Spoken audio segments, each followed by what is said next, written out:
Bejza je poslala Gulsum u vilu kako bi uzela sav njen nakit, jer ona želi to da proda.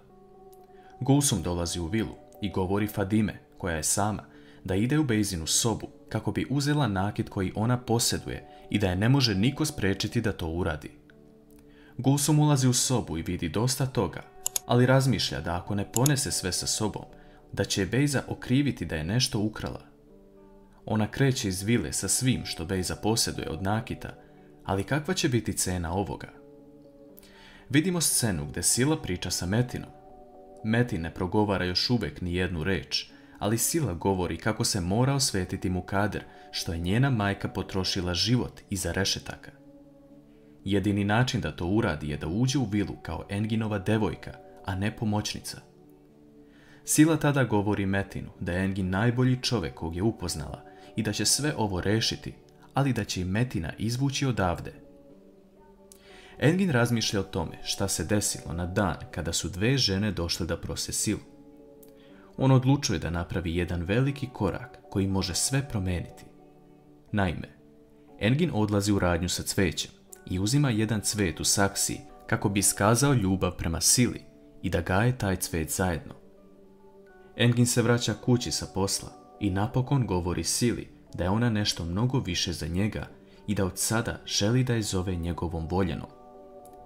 Engin joj poklanja cvet koji će zajedno čuvati i gledati kako raste, kao njihova ljubav.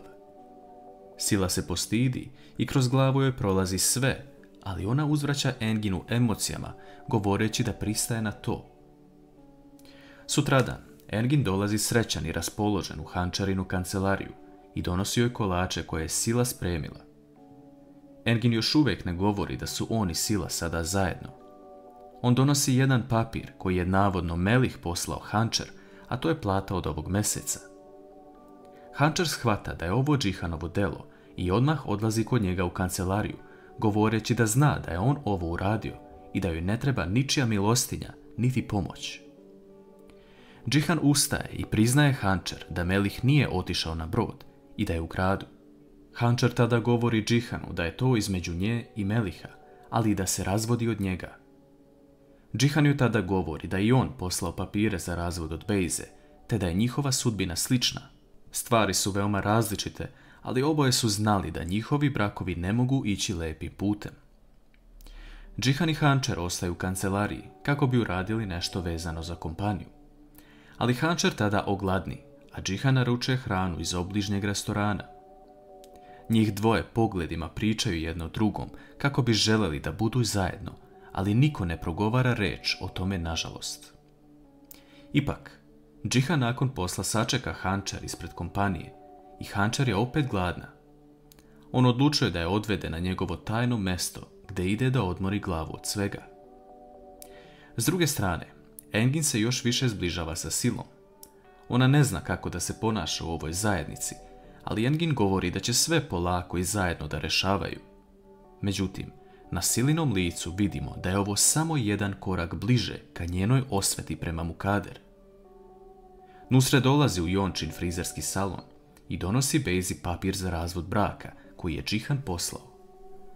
Čemil se nađe slučajno u toj situaciji i čuje da se Džihan i Bejza razvode, ali ne zna zašto.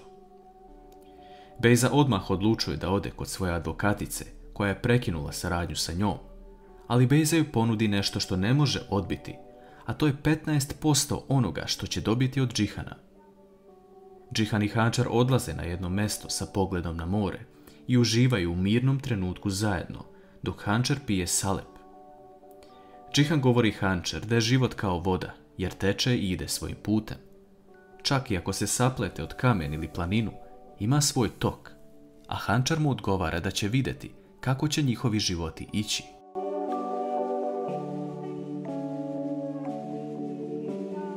Džihan i Hančar se vraćaju uveče u vilu, nasmejani i srećni nakon provedenog dana zajedno. Međutim, to vidi Fadime, koja ne može da podnese ovo što Džihan i Hančar rade, a to je da stalno dolaze zajedno sa posla kući. Ona odlazi u kuhinju i govori Ajsu da ne može podneti ovo, jer nije fer ni prema kome. S druge strane, Sila opet odlazi u Metinovu sobu i pokazuje mu slike sa Džihanovog i Bejzinog venčanja, te pokazuje sve ukućane, uključujući Mukader, Nusreta i Džihana. Metin još uvijek ne reaguje na to, ali gleda slike sa malom pažnjom. Ona obećava da će ga izvući odavde i samo je to njen plan i cilj sada. Sila u toku smene pita ljude nešto više šta se dešava na ovom spratu i zapisuju svesku sve vezano za to. Sila će uskoro uraditi nešto što će šokirati celu porodicu Deviloglu. Džihan ulazi srećan u vilu, a Mukader se obraduje što je njen sin takvog raspoloženja. Ona ga pita šta se desilo, a Džihan joj kroz osmeh govori da se razvodi sa Bejzom. Naime, Džihanova sreća je prisutna iz dva razloga. Prvi je što se razvodi od Bejze, a drugi je što je opet počeo da se približava Hančer. Nakon što Džihan ode na sprat, on ulazi u Sineminu i Mineinu sobu da priča sa njima. On u jednom trenutku pozove Sinem u kancelariju i govorio je da je odlučio da se razvede od Bejze, ali i to da se Hančer razvodi od Meliha. Sinem se pravi da ništa ne zna i da je iznenađena te govori da ovo neće nikome reći. Džihan joj tad govori da iako njoj nešto treba, može se njemu obratiti jer veruju jedno drugom. Nakon što Sinem ode u Džihanovu kancelariju, ulazi Fadime, koja govori da ovakvo ponašanje ne priliči Džihanu da odvodi i vraća svoju bivšu ženu sa posla pred njenim sinom. Džihan se tada naljuti, govoreći da on ima pravo na to i da bi Fadime trebala pitati sina zašto je otišao i ostavio trudnu ženu. Hančer izlazi na prozor i razmišlja o današnjem danu koji je lepo provela sa Džihanom.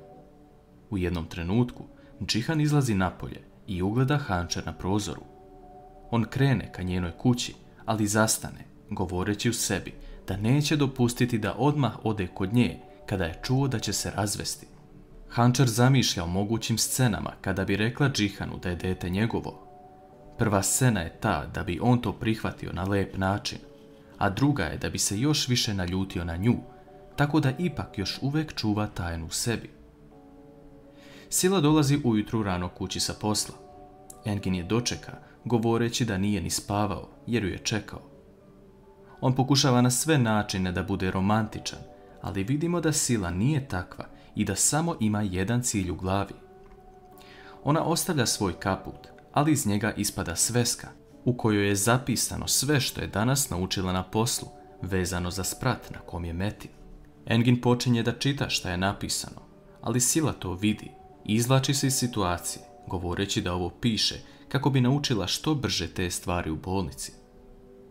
Džihan piše Hančer poruku na telefon da zajedno odu u firmu i tamo doručkuju.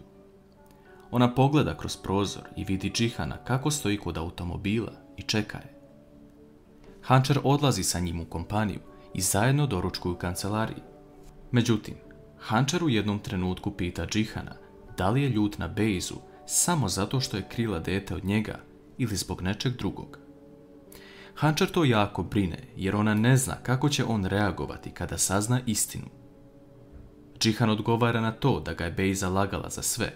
Sakrila je dete od njega, a i to da je trebao imati ćerku, pa da je čak i to sakrila.